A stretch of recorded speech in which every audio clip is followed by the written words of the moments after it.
যে আমাদের হুজুরকে তার ইন্তেকালে যে আমরা শোকাহত, আমাদের চোখের পানি সাথে বৃষ্টি ঝড়ি হয়ে গেছে, আকাশ ঝড়ি হয়ে গেছে। আমি দুটোকে স্মরণ করে দিতে চাই আপনাদের আজীবনের জন্য। আমার হুজুররা ইন্তেকাল করেছেন আশুরা দিবসে, মহররমের 10 তারিখ আশুরা দিবসে তাহাজ্জুদের নামাজের সময় 11 মিনিটে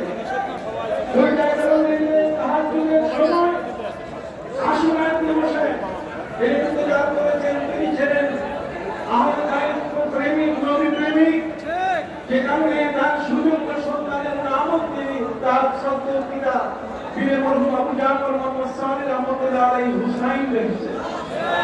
অতএব হুসাইনের শাহাদাতের দিনের সাথে আজ যিনি আমাদের রাহবার হতে চলেছেন, তার হাতে আমরা বায়াত গ্রহণ করব। ইসলামের বায়াত গ্রহণ করার কার্যকতায় কোরআন এবং হাদিসের মধ্যে নির্দেশ আছে। আল্লাহ তাআলা নবীদেরকে পাঠাইতে গিয়ে তাদের কাছ থেকে মিসাক নিয়েছেন, শপথ নিয়েছেন।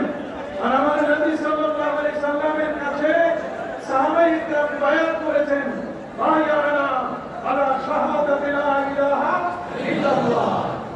অতএব শাহাদাতি লা ইলাহা ইল্লাল্লাহর উপরে বায়াত দেওয়া হয়েছে।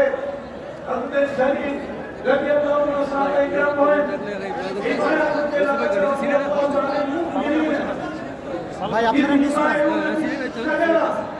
গাছের নিচে নবী যেমন বায়াত দিয়েছেন হুদায়বিয়ার সময়ে, আমরা আজকে আমাদের যোগ্য উত্তরসূরি তিনি আমাদের পীরের রহমতের খলিফা, তার হাতে আমরা আজকে বায়াত দিব। আপনারা সবাই রাজি আছেন? রাজি আছেন? রাজা বাদশাহরা বায়াত দেয়, শপথ করে। সম্মানিত শুনি, এটি হযরত দাউদ আলাইহিস সালাম, তারপরে নবী করিম সাল্লাল্লাহু আলাইহি কাছে যখন ইমানদার মহিলারা আসতো, আল্লাহ বলেছেন ইদা জাআকা মুমিনা বিমাইয়ুনাকা, শেষে আছে ফাবাইহুন্না বিমারুফিন, আপনি তাদের বায়াত নেন। অতএব বায়াত হচ্ছে ইসলামের স্বীকৃত বিষয়। নবী করিম সাল্লাল্লাহু আলাইহি বলছেন, যারা বায়াত নেয় নাই কোন অলির হাতে, মাতা মিতাতান জাহিলিয়াতান, তারা সে জাহিলি যুগের মৃত্যুবরণ করবে। সাসিনা দরবারের এত বিশাল আয়োজন, সারা পৃথিবীর একটি শ্রেষ্ঠ দরবার, আমরা এই দরবারকে সারা পৃথিবীতে পৌঁছে দিতে চাই। আমরা সেই আলোচনা সংক্ষেপ করার জন্য বলা হয়েছে, শাহ হুসাইনের হাতে সেই আলোচনা সংক্ষেপ করুন। শাহ হুসাইনের হাত ধরে আমরা এগিয়ে যাব। সাজির কথাটি মনে পড়ে, শাহ হস্তে হুসাইন, শাহ হস্তে হুসাইন, বাদশাহ হস্তে হুসাইন, ধীর হস্তে হুসাইন, ধীর কণা হস্তে হুসাইন। অতএব হুসাইন এখন আমাদের মাথার মুকুট, এগিয়ে যাব, তার হাতে আমরা বায়াত দেব। আর আশুরার দিবস আসলে আমরা সেই কষ্টকে অনুভব করব।